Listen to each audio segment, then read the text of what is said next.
Hi, welcome back to Echoes and Edges, the Broken and Beautiful podcast. I'm so glad you're here. I'm Patria, your host for Echoes and Edges and the founder of the Broken and Beautiful Collective.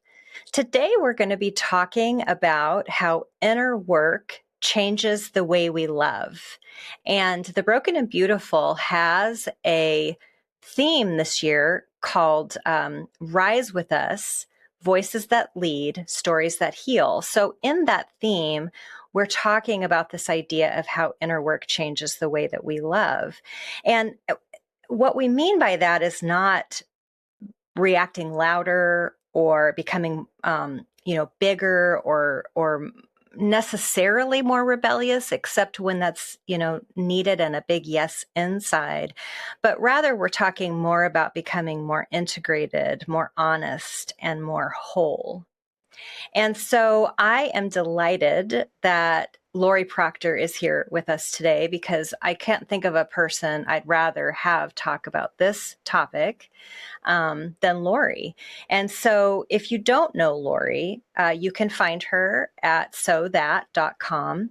Laurie is passionate about healing and transformation. She is a professionally certified coach, a certified IFS, meaning internal family systems practitioner, a trained human design coach, and a certified Enneagram instructor who partners with individuals, teams, and organizations to discover and harness their passions and greatest potential. Laurie believes in the brilliance of each of her clients and helps them to reach previously unimaginable levels of peace, harmony, and success. She holds multiple certificates in narrative-focused trauma care from the Seattle School of Theology and Psychology. She is passionate about helping her clients find the treasures within that will change their lives and this world. And I would like to add a personal note that Laurie and I met when Laurie was my coach years ago, several years ago, many years ago, actually now, which is really cool to think about how long we've known each other. Really walked with me through that training at the Allender Center and some other personal things that were going on in my life, and then became a colleague. And I think I can now call us friends, and we have a great time chatting about deep things, but also laughing together. And so it really is just an honor to have you here, Laurie. Thank you for joining me.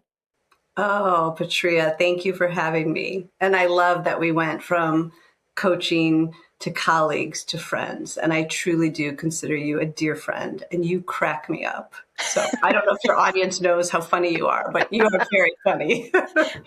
Well, they don't, and they don't know I'm not trying to be either. So there we go. But I crack myself up. I do. I crack myself up. What better way to do it? I know we didn't record it, but we spent the last 20 minutes laughing and about various things that maybe sometime we'll share on this podcast. We shall see. Yeah, we'll love it. Yeah, me too. So back to this question, this idea of how inner work changes it shapes how we love. And over the next, actually, we're going to have Laurie with us for at least a couple of episodes. We might stretch this out into 3 or 4 because we're going to have a nice long conversation about this. The reason being that if any of my listeners out there, our listeners out there don't realize that we are in some pretty turbulent times. And so when we talk about this idea of love and how love matters, it can be so misunderstood. It can be so dismissed. It can be thought of as fluffy and ungrounded, and that is not what we're talking about. So talk to us a little bit about how you think of this, what love means. And you work with people in real stories, and you've seen a personal story and what love does to it. So just if you have thoughts about what does that mean, would you share those with me and the listeners? Yeah, that is such a big question. And we could probably just talk about that for hours. But we live in a traumatized world, in traumatized bodies. And what I have found from my own journey, and I'm not a spring chicken, so I've journeyed for decades and decades, that love heals. The power of love, the vibration of love, the impact of love heals. And we need to first heal ourselves. That's why that is actually SOW, self, others, world. So self, if we are living out of our trauma patterns and our pain and our shame, and we're not living from a loving, grounded, healed space, we cannot love others well. And when we cannot love others well, we have a world in just hurt and pain. And that's what we're seeing in our world right now. Such division, such separation. It's almost like the world's splitting like in two. And my goal and purpose is really to help people find love again within themselves and then for others. But it's got to start within.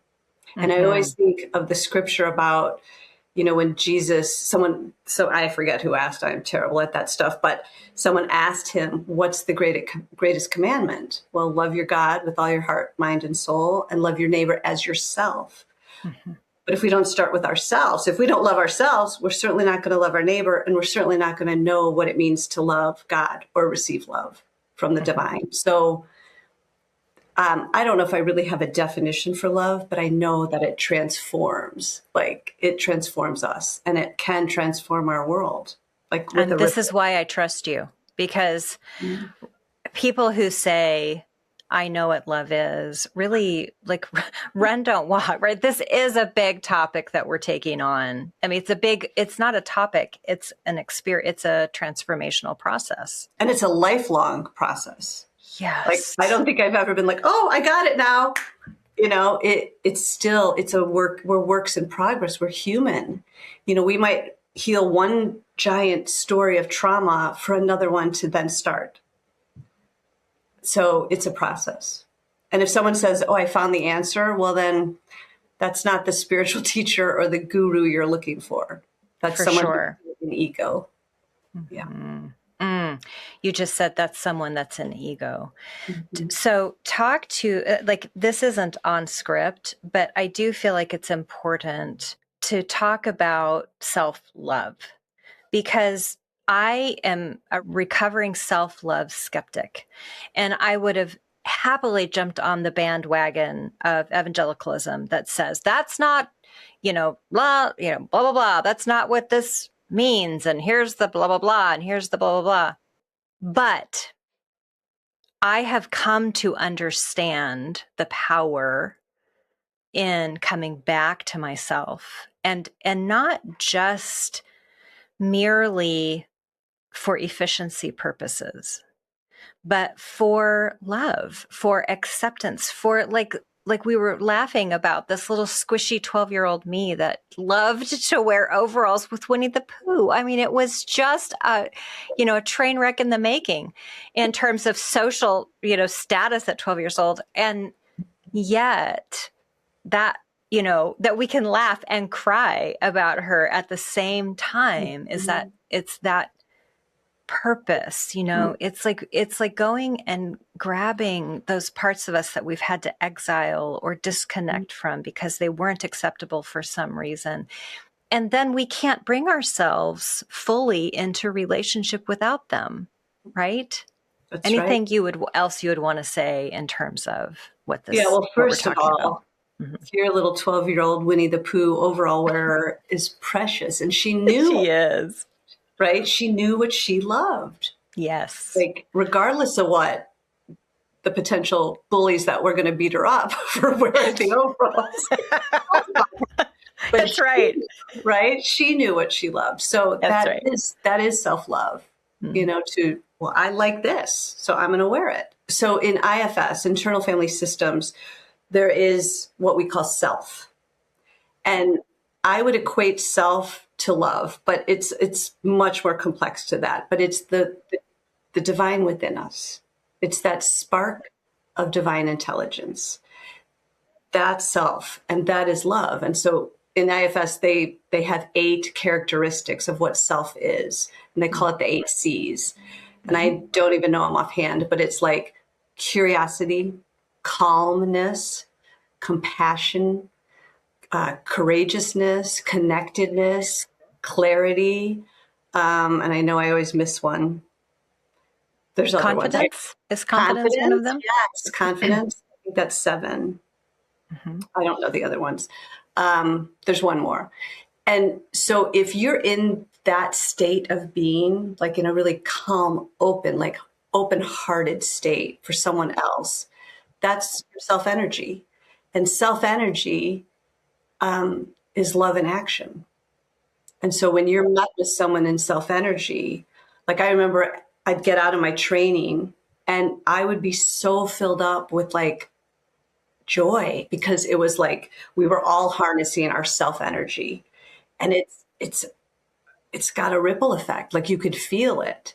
Even as I talk about it, I feel it in my body again. Like I remember walking out, of those trainings and we would harness it and we would have the intention to be in it after really hard, tough weeks of training and months and years of training. But I would feel it and it would just feel buoyant, and I'd feel curious and I could approach my husband with so much more grace and compassion, where our parts, which in IFS, we call it our parts. In story work, we'd call it our younger self.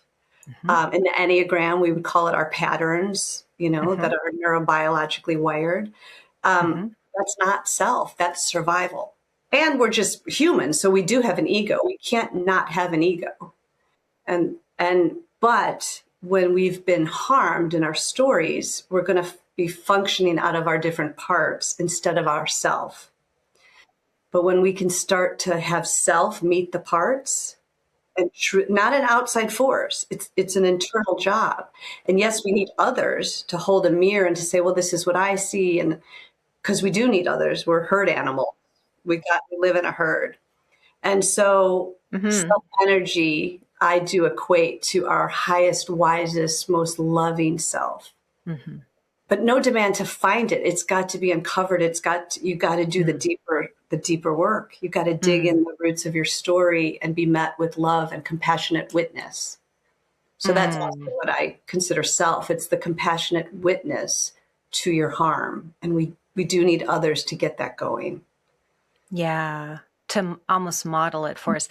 This reminds me too that I wanted to make a brief mention, since we're going to use internal family systems language a fair amount, I would guess, since that's a big part of your work. You're a certified practitioner in it. I am not certified. I'm informed technically, but it's a big part of how we approach working, right, with these ways of being that are maybe overbaked or overfunctioning or underfunctioning within us. And I just wanted to let listeners know and remind ourselves that internal family systems is born out of the older, more traditional model called family systems, which is an external model, right? And so what Dick Schwartz did and his team, or, whoever was the group that brought this together, which I'm sure you could speak more to, was bring that model of roles that we play in family systems into the internal world, recognizing that inside we actually have these same parts, like the golden child or the strong one or the scapegoat or all these different, the caretaker, the rescuer. And we have these parts in there. And so what I hear you saying when you're talking about self-energy is that these parts are not out of balance, that we're not trying to get rid of parts, right? We're trying to balance our internal family system so that we can come in an open-hearted way to we're starting here with your husband, my husband, our most intimate relationships that are the hardest in some ways, right? Oh, yeah. Anything you would add to that definition or comment? Yes. And just to go back to Dick Schwartz, he didn't create it. He just discovered it as he was working in family systems with his clients. And he would notice the more curious he kept getting about these different, because a lot of times in family systems, we try to resist the parts we don't want, we try to challenge them or get rid of them. And what he was noticing when he started welcoming them, like self-energy in the client started coming through. And he's like, well, who's that? And they'd be like, well, that's me. And it was curious and compassionate and kind. And he said, he worked with men in prison that were accused of pedophilia. So in my mind, some of the worst of the worst, just saying. And he found that even that normally no one would find them redeemable, that they had something in them that could hold love and pain for what they did. And so that's where the model came from. I'm just putting two pieces of the puzzle together in real time as we were just having fun and talking about this little girl wearing beat me up overalls, I call them, at 12 years old. So I could find self-energy enough to go back and care for her and take care of her. And for me, I can also, because it's socially acceptable, that's a socially acceptable thing. I can actually get quite a bit of support outside too with the right people and safe enough people. But you're saying that when self-energy comes, it actually can hold the not socially acceptable. Like it is not okay. Pedophilia is not okay. It's the worst of the worst. And yet that energy of self is strong enough to bring compassion and healing and transformation even to these folks, is what I hear you saying. Absolutely. And it's not a but. Yeah. And I almost even want to pause there because it's pretty profound. And it has been profound in my own healing journey. It's been profound. So yes, what you were saying, and we do need the other. Yes. More often our parts have taken over. And a lot of times we go back and forth between different parts, a protector, a firefighter, the exile. And we do need someone that's holding self-energy to be able to do for us what we can't yet do for ourselves. So it is a both and. When I first started, all my work, I was just, and I don't like saying this anymore because it doesn't feel kind to any part of me, but I felt like a hot mess. And I might have looked okay on the outside, but on the inside, there was like war going on. Yeah. That shame that really can create a lot of stress and angst inside us. But when we do start to heal those parts, I would call it integration. Our parts don't ever go away, and nor do we ever want them to go away. But we want them to feel loved and harmonious, and then it feels like integration. So instead of these separate, rigid parts of us, they soften, they come together, and they're a team. Like my whole team, they're very loving towards each other now. It's so good. And we have learned in our training, in our work with people, in our personal lives, and in myself, I can speak for, that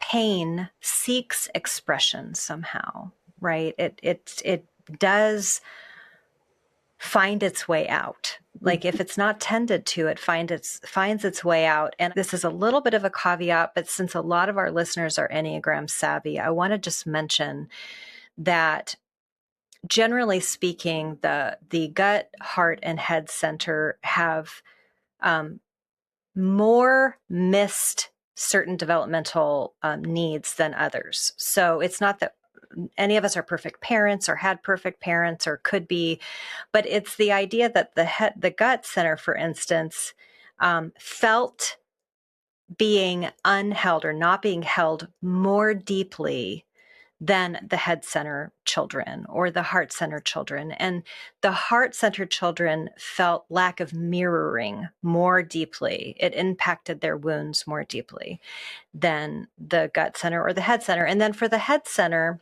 I always forget exactly how to talk about it, but it has to do with expression and reflection. And I don't know if it's object permanence or something else, but there's some other aspect. But the point being that we don't carry wounds the same even if we come from the same household, even if we're, 2 8s from the same household or 2 9s from the same household, we come with different wounds, and these wounds will express themselves. And so how do you understand these wounds? So sort of like we've sort of landed at, in some ways, the end of the story. And so just to kind of come back to how does pain distort closeness? Why does self-love matter? Why are we so concerned about this, you and I? Well, my quick, easy answer is because we care deeply about humanity, and almost like as a calling. Yeah. Like there's something in people that get into this healing business that we're called to it. Like we can't, we cannot get away from our callings. They pull us, they call us in. And it matters because we want to see a different world. Yeah. We want to see a different family. We want to see goodness, right? And we can even go back to the Enneagram. I want to see, I'm an 8 on the Enneagram. I want to see justice and love, right? You want to see peace and harmony. And we can go through all the numbers. And that does drive us. But because of the way we are created with our parts and we can go back to Enneagram, because I even love putting parts and Enneagram together, because we have every number within us. We just have a lead number. That's our core. But we have all the numbers. It's just a matter of how much they've been wounded and how much they need expression. But my greatest wounds have come from being betrayed and being controlled and being harmed in my vulnerability, in my innocence. But I also have been deeply wounded in my image, in my 3 space. Like I feel those wounds too, where I'm not valuable, I'm not worthy. So we are all numbers, but we're led by our core number. But I love putting IFS and Enneagram together, because Enneagram is parts, right? 27 parts. There you go. 9, but actually 27. And so we could, if some of my clients know Enneagram, we talk about our Enneagram parts. Tell me what your 4 feels like. What does it feel like to be in your heart? And we do get out of balance. So it's like, it's finding balance between head intelligence, heart intelligence, and body intelligence. We get out of whack, Yeah. And distorted, right? So it's a distortion. Like, it's not that we're not us, but we're such a distorted person trying to reflect who we are. And with this sort of over-functioning, under-functioning way of handling, surviving life, then naturally it's going to distort our relationships, right? From an IFS lens, we don't just bring ourselves into love, we bring our protectors. And from a polyvagal perspective, we bring our nervous system as well. So just in thinking about the nitty gritty, the nuts and bolts, how do protective parts and nervous system states? So, so we're out of sync, we're distorted, something's not right. Determine how we respond in moments of conflict or distress or closeness even.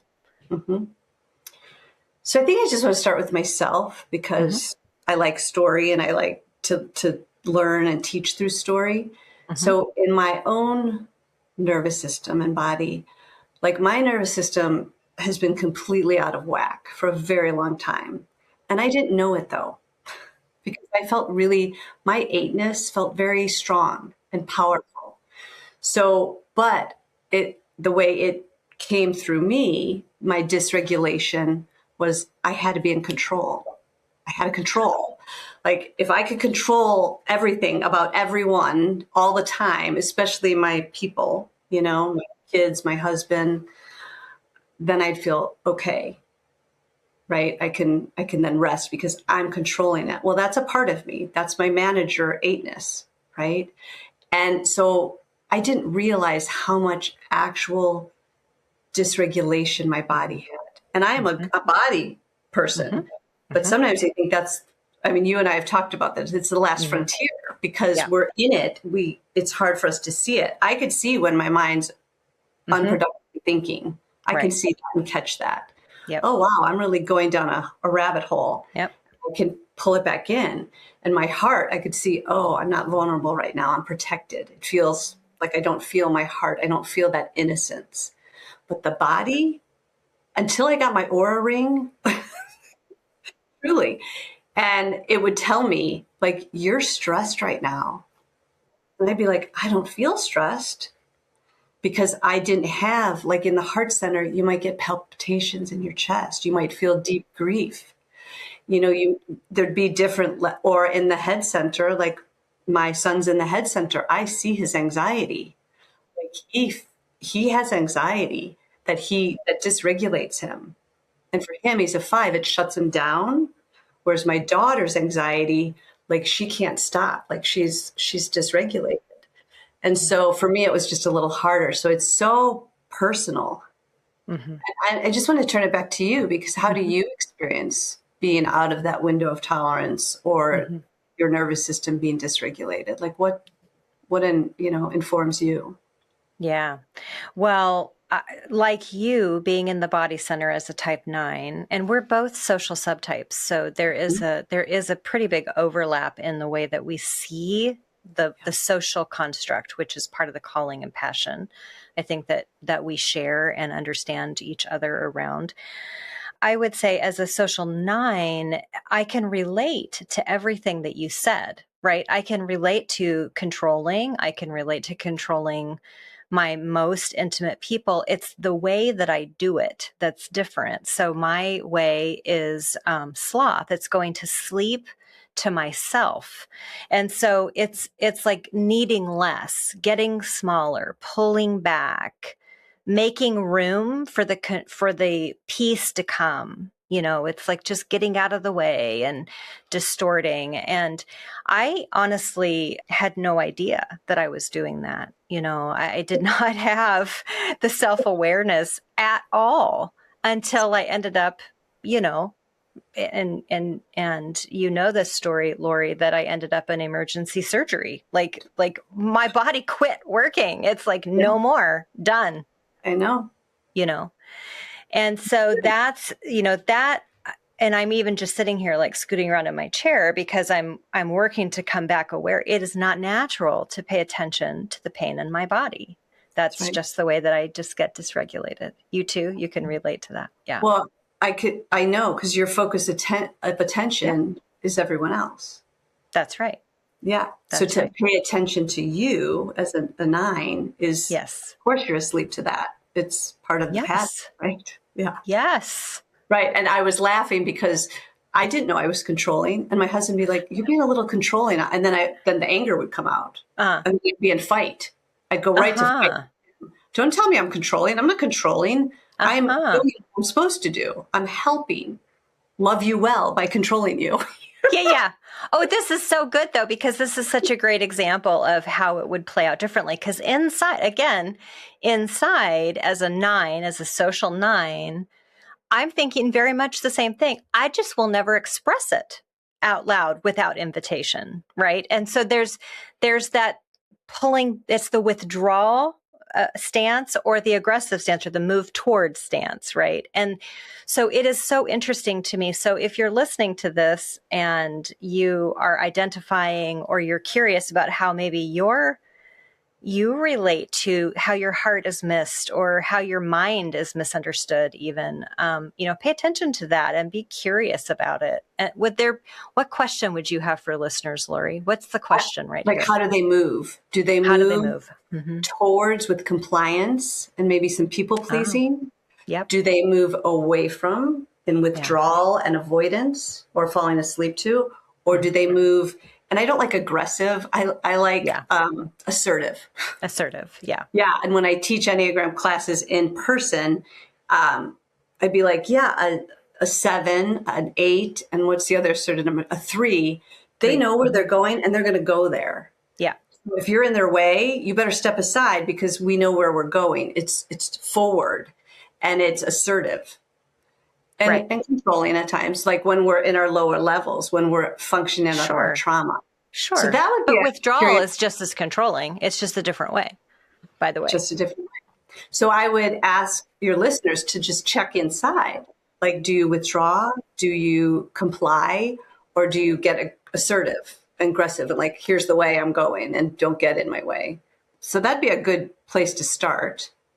Although they don't correlate, like a 3, 7, 8 is assertive. So there's one in each triad. Center. Center. Yeah. Yeah. Yeah. That's right. I think that that's such a good start, though, because that's what we're kind of addressing right there is if you're listening to Laurie and I talk about how we've become aware of how we don't notice our dysregulation in our bodies. Even to this moment today, I'm still trying to work at having this conversation and pay attention to my back and my body and all the things. And it's not to say we've arrived. It's just these are good questions to consider and ask.